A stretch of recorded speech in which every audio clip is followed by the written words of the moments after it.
Hey everyone, welcome back to our tech tutorial series. Today, we're diving into something simple yet essential: how to delete a notebook in OneNote for 2025. OneNote is a fantastic tool for organizing your notes, but sometimes you need to clean up and remove old notebooks to keep things tidy. Whether you're a student, professional, or just someone managing digital clutter, this step-by-step guide will have you sorted in no time.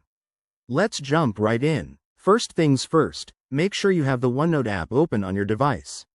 We're assuming you're using the latest version for 2025, which might have some updated interfaces, but the core steps remain straightforward.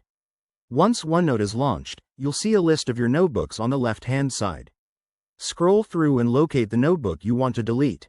It's always a good idea to double-check that you don't have any important unsaved notes in there. Better safe than sorry. Now, right-click on the notebook you want to remove. From the drop-down menu, select Delete or Remove Notebook. Depending on your device, whether it's Windows, Mac, or even the web version, this option might vary slightly, but it should be intuitive. OneNote will likely prompt you with a confirmation dialog to ensure you really want to proceed, as deleting a notebook is permanent and can't be undone easily.